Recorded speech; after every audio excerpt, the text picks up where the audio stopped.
இந்த உலகத்தில் யாரையுமே முழுசாக திருப்திப்படுத்தவே முடியாது. இந்த விஷயத்த எத்தனை பேர் ஒத்துக்கிறீங்க? ஒத்துக்கிட்டாலும் ஒத்துக்கலைனாலும் இதாங்க உண்மை.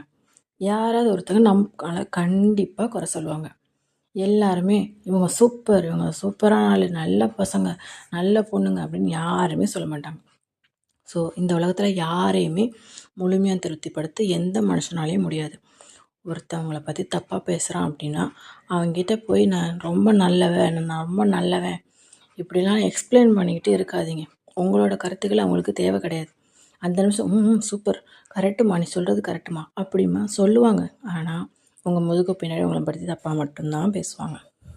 ஸோ உங்களை தப்பாக பேசுகிற எல்லாருக்கும் போய் நான் நல்லவன் நிரூபிக்க முயற்சி பண்ணாதீங்க.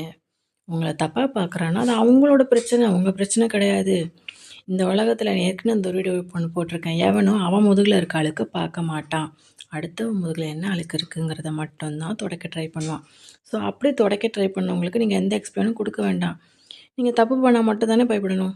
நீங்கள் உங்கள் மனசாட்சிக்கு மட்டும் பயந்தால் போதும். அது மட்டும்தான் உங்களுக்கு கேள்வி கேட்கக்கூடாது. அது கேட்குற கேள்விக்கு தாங்க இந்த உலகத்தில் யாராலையும் பதில் சொல்ல முடியாது.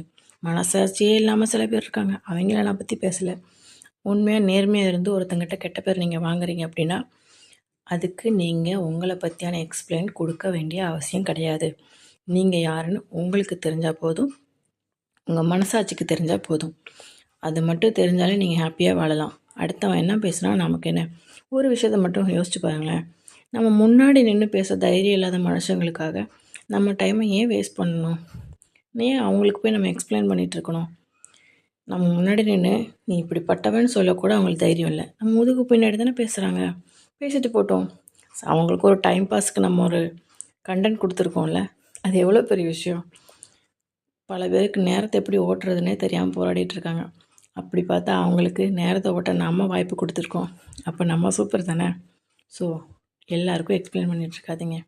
ஹாப்பியாக வாழுங்க, பார்த்துக்கலாம்.